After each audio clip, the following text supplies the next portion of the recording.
Either you are living your own life and you're only taking care of your narrow interest in life. I'm okay, I'm doing this, my house, my job, my car, my family, and then you are restricted to that circle. Or you step outside of that circle. You said, no, our.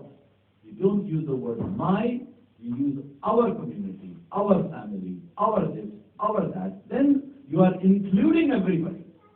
You are opening the circle, and then you are including somebody needs your help far as your own homeland. You hear that on the telephone. You do your best. You may not be able to provide 100% support to that person, but at least you are listening. At least you are lending the helping ear and doing your best according to Islamic decree, according to the Islamic tradition, that you are fulfilling your job, your duty by taking care of that problem. And that is Islam. If you are eating alone, make sure that you find out that if somebody is hungry, that you are including that. If you are doing something which affecting something else, somebody else, make sure that your actions are those actions which are not harming anybody around you. Your speech, the way you address each other, among the friends, among the working people, that you are purifying yourself regularly according to the teaching of Islam, that you become the example in front of the other people who said this person belongs to Ahlul Bayt alayhi salam. Salawat Muhammad wa alihi.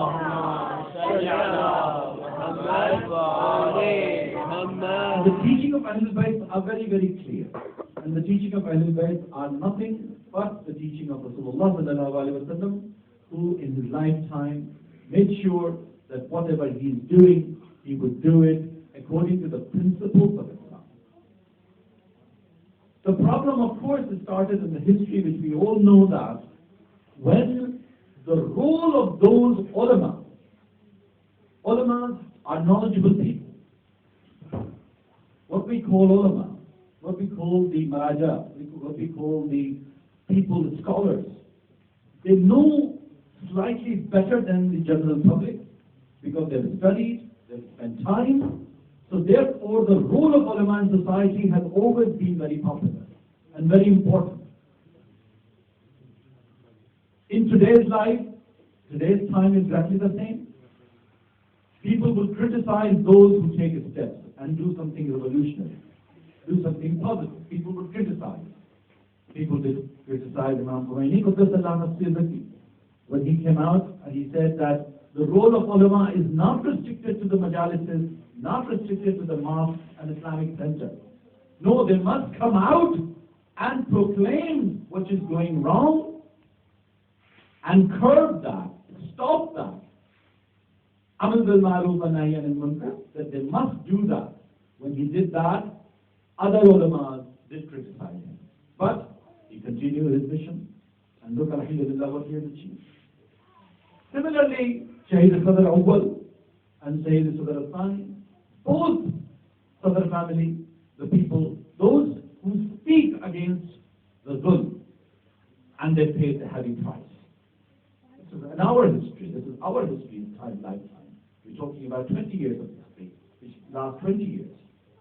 So the role of ulama is so important in every decade, in every time, that it is their responsibility to inform, to educate, and to let the people know what is going out there, what is wrong and what is right. Similarly, it is the responsibility of those people who are active in their approach of the situation of society. We are worried about children. Yesterday we've been discussing this point. But how? So alhamdulillah, we found our solution. And inshallah we'll invite another speaker from London, maybe from Tuesday inshallah, who will try to talk some other things in a much more for our youngsters to get a clear message.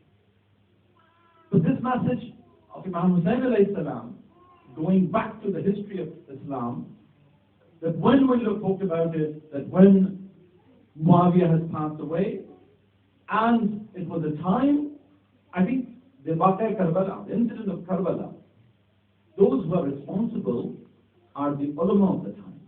Those ulama who were at the salary of the rulers.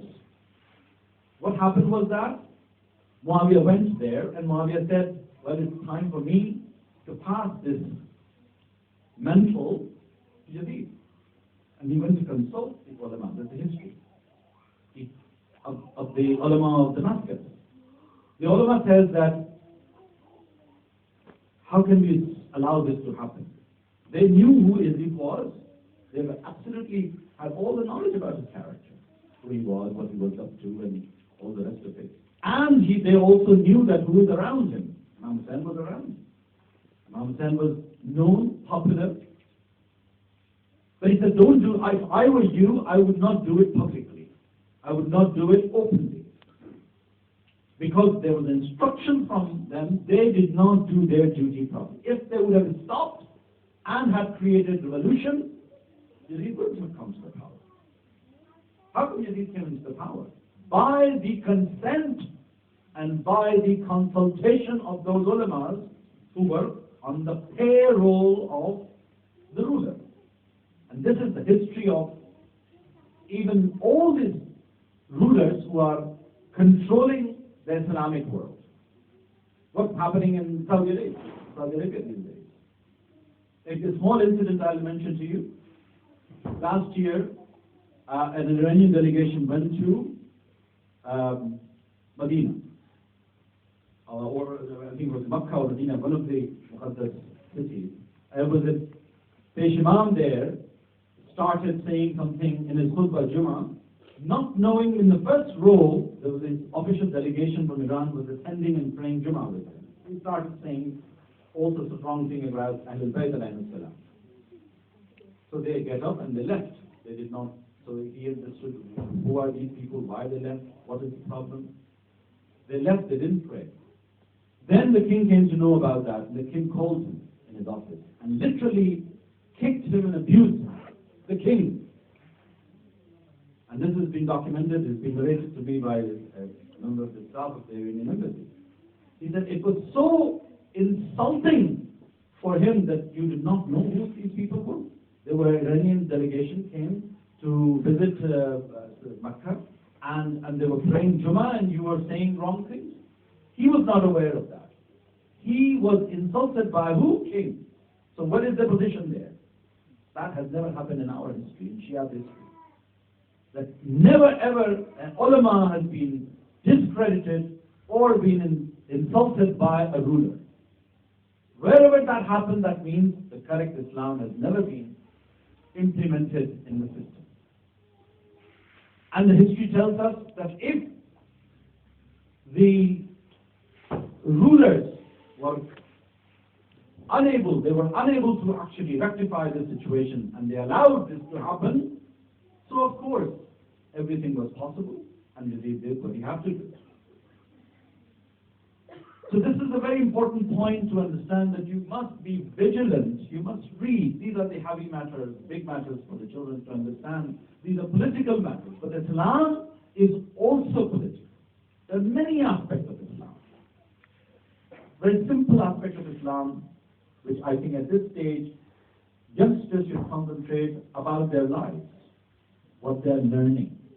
Are they learning right things? Are they learning wrong things? Personal